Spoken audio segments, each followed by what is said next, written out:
progress if you're still living. And get on today. My play always never fade.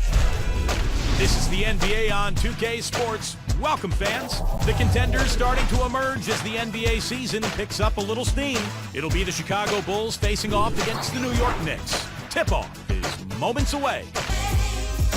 Yes, I does that. What everybody trying to be now, I was that. They could never stop me. That's why I love rap. Been living a life, crazy ice. Swag, the gear, the bread, all the whips is a year ahead. I only fear the feds.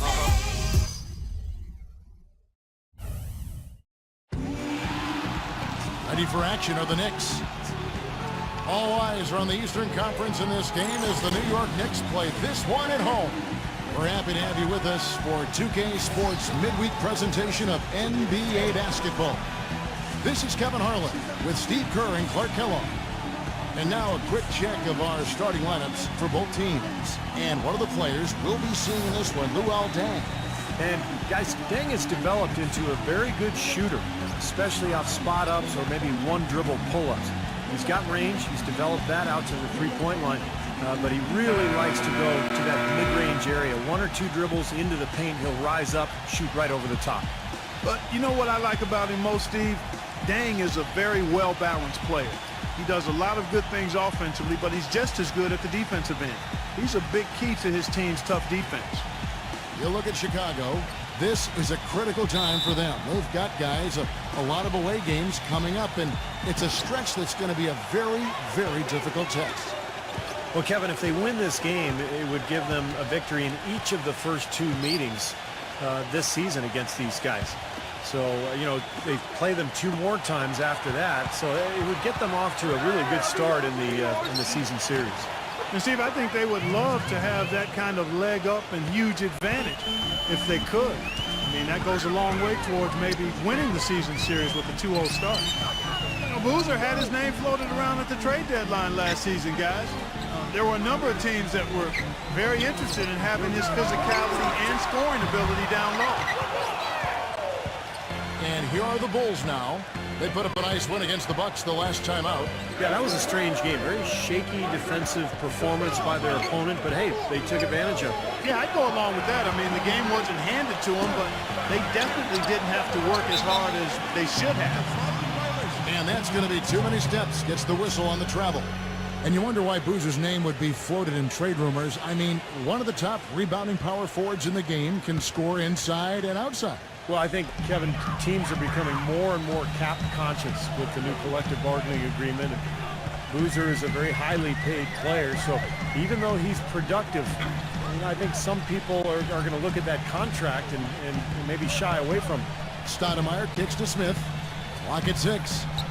There's the pass to Udrih. Wide open, couldn't capitalize. An easy look there, but, you know, he misses those once in a while. The kick outside to Butler. Rose. The feed to Boozer. Back to Rose. Some nice ball movement by the Bulls. And it's Butler missing. Everybody regards Bulls coach Tom Thibodeau as a defensive mastermind, and the numbers back it up again. The Bulls were near the top in every major defensive category. Protected the paint, limited fast breaks, and made sure to challenge any shot that went up. Boy, the kind of moments you love to see. Excellent defense leading to a dunk at the other end. Clark, you got to marvel at the transition game when they've got it clicking. It's really explosive. High octane for sure. Oof. Yeah, turning defensive pressure into offensive opportunities. That's what it's all about. Here's Rose after the made shot from Udrih. Boozer can't get it to go. And the Bulls, Steve, 5th in defensive efficiency last season. And Thibodeau, knowing him, he's probably unhappy with that ranking. And this team is so disciplined and hardworking. They always have a chance to be the best defense in the league. And Udrih kicks to Stoudemire. And Gibson with the block. Out of bounds, Knicks ball as New York keeps possession of it.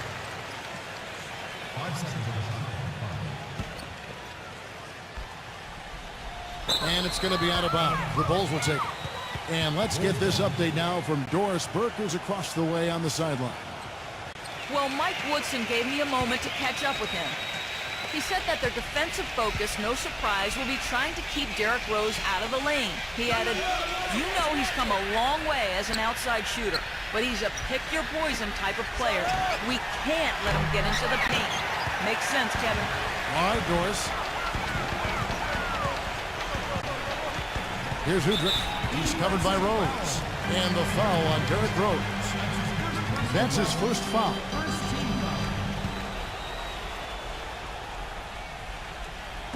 And in this first quarter, about 3 minutes played. Stoudemire drawing the double team. It's stolen by Rose. That's 2 unproductive trips in a row, ending in turnovers. And one thing you can't do is string together those kinds of possessions. It'll really snowball on you. Now here's Gibson. Coming off a 12-point game his last outing. Tell you what, it's hard to argue with the record for Coach Tom Thibodeau of the Bulls, but the rumor mill has it that the front office hasn't been happy with how hard he's ridden his top players. Luol Deng missed time last year. Came down with plantar fasciitis. Hey, those things happen, and I'm not quite sure you can put that at the feet of Tom Thibodeau.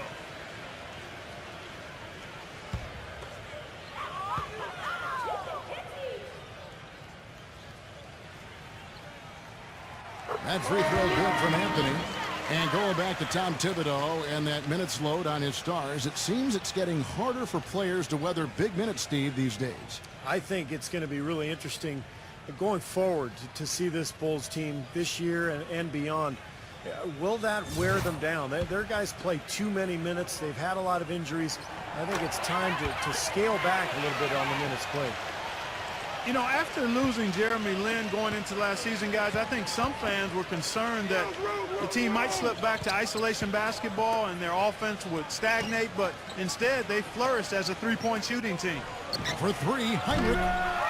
And again, Chicago, no good. The Knicks have gone just 1 for 5 from the field to start the quarter. Here's Smith. And the Knicks miss again. And back to the Knicks personnel moves, you got to give them a lot of credit going out and finding shooters and defenders and Steve playmakers to surround their star players. Yeah, they ended up with Bargnani, putting him at the kind of the shooting 4 spot, adding another three-point threat. The Knicks are always going to be aggressive personnel-wise. This was already a good team, second best record in the East, but you know they're looking to get better. The Knicks making a switch here.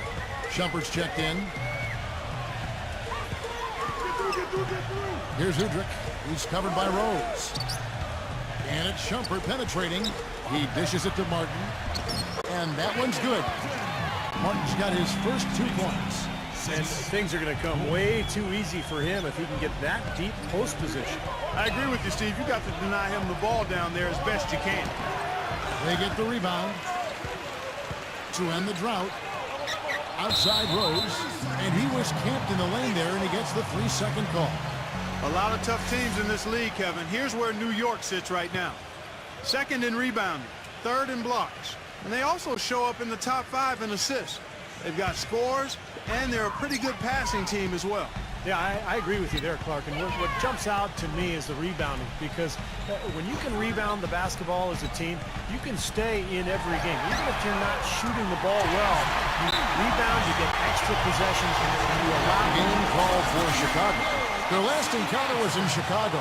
Now, the last meeting was a successful one. They were very sharp defensively, causing a lot of turnovers, and that swayed the game in their favor. Mike Dunleavy, he's checked in for Luol Deng.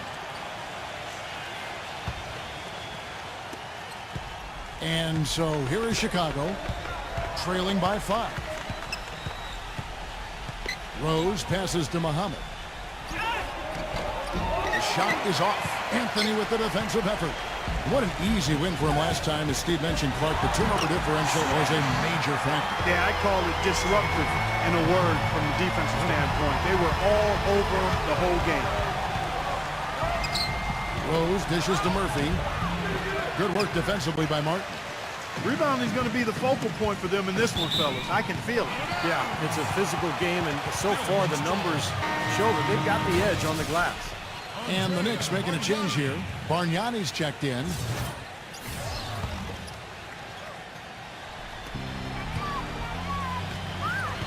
Now Udrich, coming off a solid outing against Cleveland. And that's out of bounds. Chicago will retain possession. Well, as usual, a lot of offense in the NBA is being generated from the small forward position this season. Here are the league's best at that position. Third is Carmelo Anthony.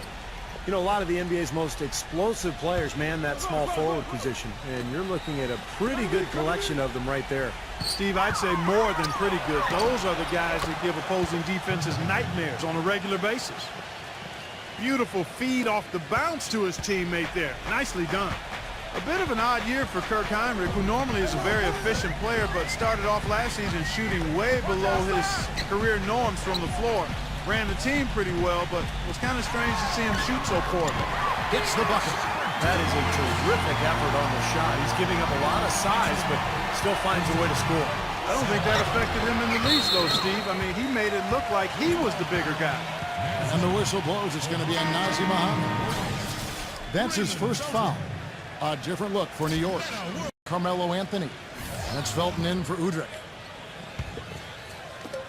The Knicks leading by 6. And going back to Hinrich, more of a jump shooter offensive. Sometimes that shot can come in, of course, as you know, go. Yeah, he's not the scorer that he once was in his younger days, but the main attribute for Hinrich is his defense. Just an incredible defender, great footwork, fundamentals, anticipation, and much stronger than he looks. He can guard ones and twos. Marcus Teague, he's checked in for Chicago.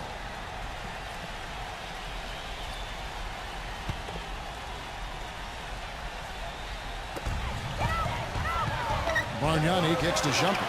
6 on the shot clock. Count the bucket. Shumpert's got his second bucket of the game to go. And now we can see them really working it inside. Taking advantage of the defense, really pounding it down low. Here's Dunleavy. He hasn't yet put up any points in this one. And he was fouled on the way up. You know, one of the more compelling postseason stories, the question about when the Bulls would bring Derrick Rose back just continued to hover around the playoffs. Ultimately, just never happened. And a chance to catch up on some numbers here. The scoring breakdown for New York. Well, I like the fact they've already been getting a lot of high-quality shots in the paint. Well, the other thing I like is defensively, they're causing turnovers, and that's allowing them to get into transition. Well, back to the Bulls, and even without Rose, I think the team made a big statement, Steve, with how they played in the postseason. They showed that they weren't just a one-man show with Rose running things and have a solid core and system that will always compete. Well, it's the second straight year that the Bulls have essentially been without Rose in their playoff. And so I think Chicago fans are kind of wondering what exactly the roof is for this team, the ceiling, if you will. Let's hope that Rose stays healthy this year, so we'll find out. You know, a lot of players love playing with Felton because of the way he can throw the alley-oop. He makes it look easy, but believe me, it's not easy. Throwing a precise alley-oop is kind of an art form in this league. You got to put it right on the money and anticipate when that leaper is going to get to the spot. Right. Art form is a good way to describe it. Felton makes it look so easy, but, you know, it really is a play that requires a very good understanding between teammates as well. And sometimes I think we just forget that communication that is so necessary. So he picks up just 1 from the line that time. You know, the Knicks got off to a fast start, but when you employ as many old bodies as they did last year, it's hard to sustain the level of play you need over the course of a full season. It's one reason they started to falter a bit late in the year. I'm almost surprised that he had that much room to work with. Hardaway kicks to Felton.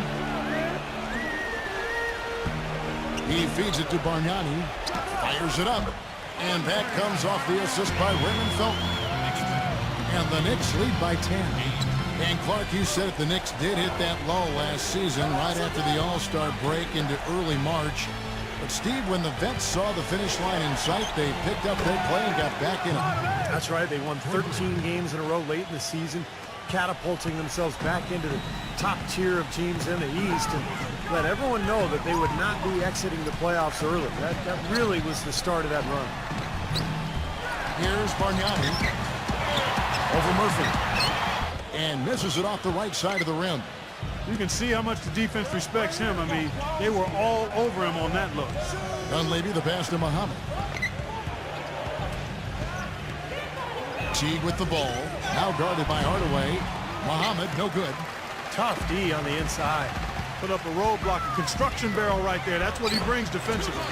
What's interesting for me to watch with Mike Woodson as head coach in New York is the exciting floor spacing offense they started playing last season. In Atlanta, he's been known for grinded out isolation plays. Tweaked his approach a little bit, and that's been impressive. And the defense looking to protect the rim at all costs. Yeah, I like that. A foul to save the layup. Make him earn it at the line.